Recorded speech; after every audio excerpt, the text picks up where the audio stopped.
actually carried out geophysical survey in so many states in the country. Politically, in 1987, that was when we do what you now call the zero-party election. The things you use to earn money are there. It's just for you to know how to think of developing them. Representing the people is you being a trophy of dividend of democracy to the people. The people are the beneficiaries. The state now, the environment is quite friendly.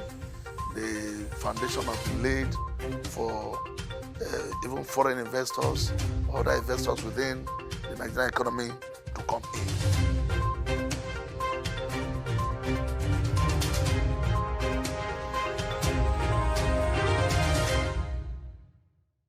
Then I moved from there to the beginning of Lagos. Then Fashola was governor of Lagos State. He made me his ambassador on environment, and to a point where when I celebrated my 75th birthday, with Fashola and a number of other dignitaries, even from here, including the then governor of Delta State, we planted 75 trees in Lagos. Oh, I think I've heard of that too. Yeah, to commemorate my 75th birthday. Okay. And that will bring me to where we are now.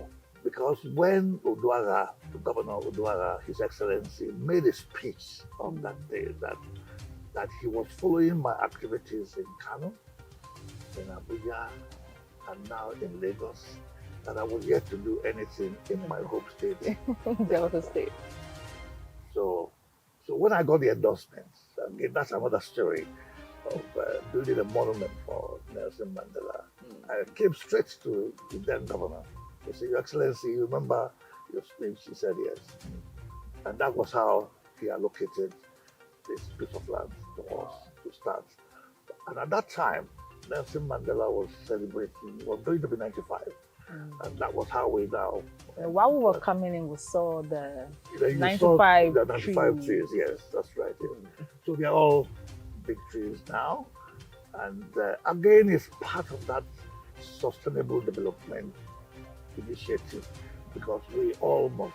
And what we do is to get people, the initiative is so evolving that I heard people have started celebrating their birthdays or celebrating the birthdays of their children with trees. If your son or daughter is going to be 10, and then you go somewhere and plant 10 trees for him or for her, you cannot believe the effect it will have on that little boy or little girl. Growing up knowing that 10 trees in such a land area was planted by my parents, because you are indirectly becoming not only the parents, but the children are becoming part of the advocacy. That's true. To bring a better environment, to give back to the land, what we have taken over the years. You know, Delta State, in a bid to finding solution to a problem, we also need to know the real cause of the problem, which we've stated. So basically, what do you see the causes of desertification? How can it be addressed? Well, we've seen the problem, we've seen the causative factors. How can it be addressed?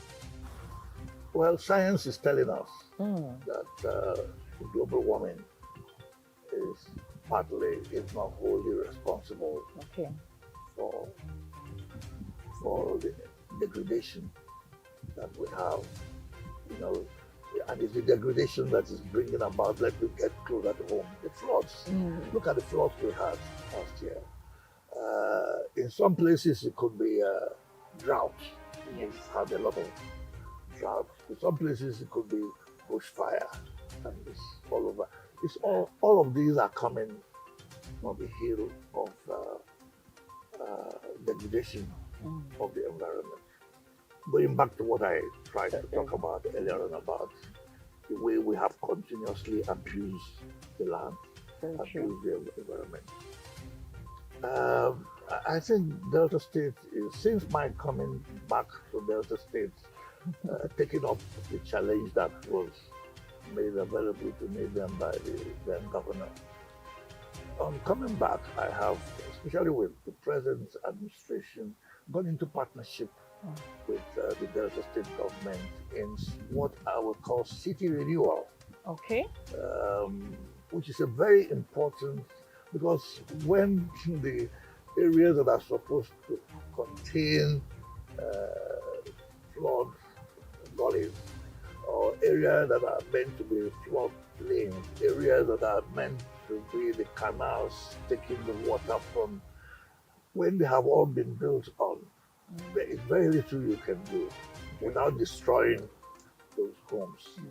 And you know what the political implication will be. So that is where you now involve yourself with city renewal. And the city renewal is by engaging in the simplest and easiest and cheapest way of combating the climate change issue that we are all fighting today. There are other initiatives that are available, but we can't afford them. When you talk of, even when we do talk of clean energy policy like solar and wind power, we think of hydro, you think of nuclear, you think all those ones that other countries are using. We cannot afford them because even if we are to, the money will come from outside the shores of this land. And when the money comes in, they will take it back whilst providing you with the technology. So we now believe, or I believe, and this is the message I've tried to take to so many states, is that we have to engage in what we can afford, and that is greening. Okay, we have to keep. You know, like when people say things like, "What all these trees? What's for that?" So I tell them, you will never have any flood in the forests. Very true.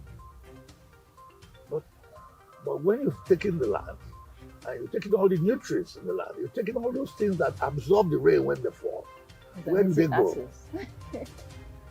So they attack us back.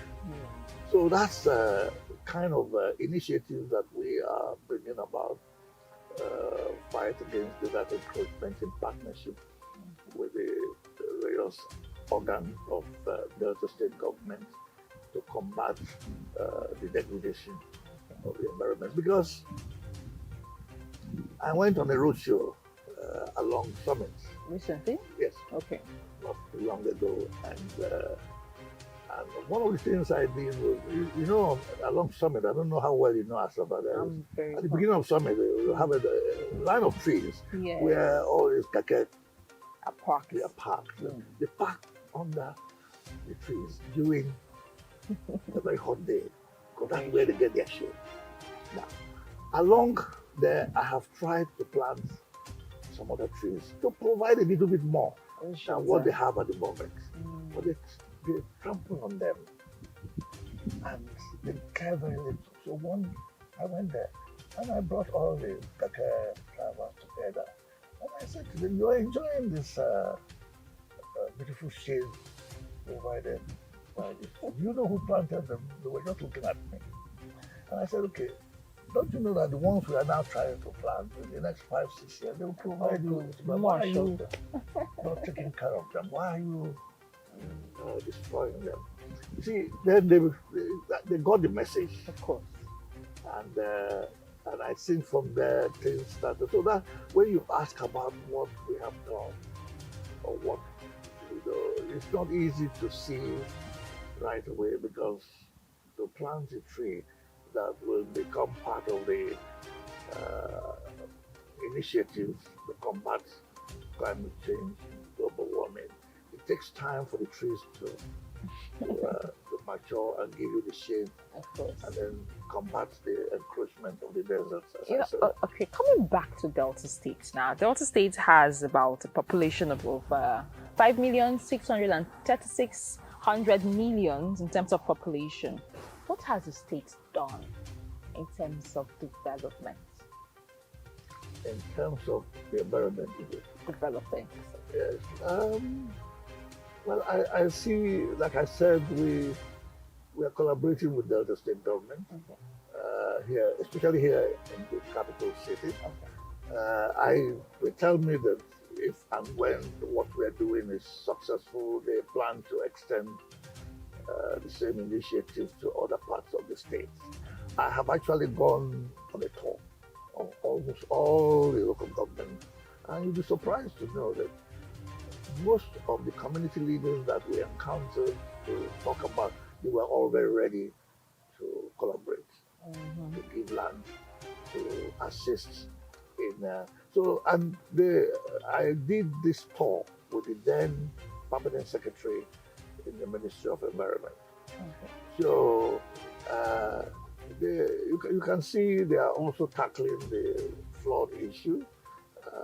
Again, it may not be that easy to see the effects quickly. This still takes time before, especially getting the people educated and involved in, because it's not, government cannot do everything. I mean, when you see people throwing trash out of a moving vehicle, that person is making the job of government or the job we do a lot more difficult, because those trash are the ones that will converge in one place and block the drainage from flowing.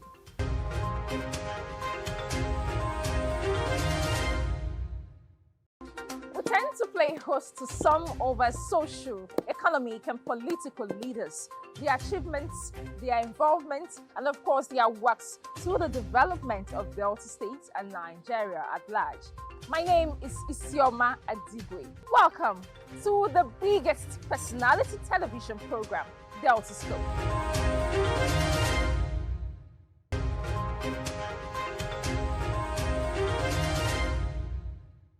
It's very exciting to have you do all of this in your state, here in Delta State. You know, Delta State has one of the highest population of crude oil and natural gas. You know, what else is Delta State known for? Well, I mean, don't forget that the exploration of the gas and the oil it's also involved. Is usually the responsibility of the federal government. So there is, the Delta State can only sit back and get whatever, I don't want to call it crumbs that come out of the revenue. But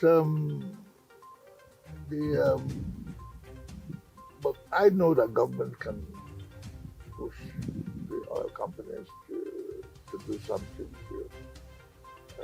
to alleviate the kind of degradation that the state is experiencing at the moment. Because, like I keep maintaining, if nothing is done, the floods we've been having, not just here in the capital city, but along the low-lying areas of the states, like the creeks, a lot of them are going to be swallowed away by severe climate situation that is you know, it's a global thing. And, but sometimes when we say, people think you can go out there and get the money from those that are polluting most. Secondly, we talk about gas and oil. The flaring, for instance, is another catastrophic fallout from the exploration. There is the science that we inject the gas back into the land. It's a very expensive process. That you know, which again I keep maintaining, some of these processes cannot be. People are not able to afford them. So if you have to do it, you have to get people that specialize in it from outside the country to do it.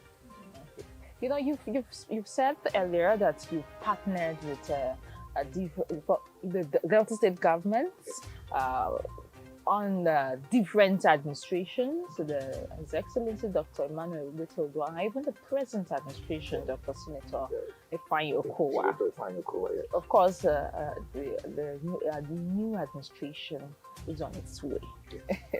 Do you think it's the beginning of a new dawn? What do you think about the coming administration? I think so, because you see, what we do, as long as there is continuity, and people see what we are doing, people come in here to see what we've been able to do in a few years, it's bound to be a continuous process. Government is a work in progress, and I'm hoping that the whole process will continue irrespective. Just the way we went from Governor Bori to Duara to Okowa. I'm expecting that the new government coming in will key into, or we will key into, because you see, you can't afford to ignore introducing initiatives that will bring about a better environment. When we talk of environment, we're talking about life. Very true. We're talking about the air we breathe. We're talking about the food we eat. So the moment one is able to continue with that kind of advocacy, which is what I have retired to. I'm here now. That's what I do. I don't fear any change in administration because, like I said, we have seen, and they have also seen what I've done in the north, what I've done in the west, what I've done in Lagos, and what I've done in Abuja. They've all seen the effect it is having on the people. So I expect that the new administration will continue to use our services, and then not just me, but the whole organization, because very soon age is not on my side.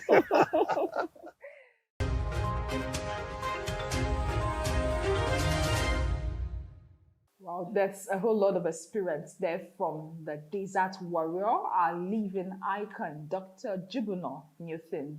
You know, to be part of your personality program is important. You follow and subscribe to our different social media handles right on your screen.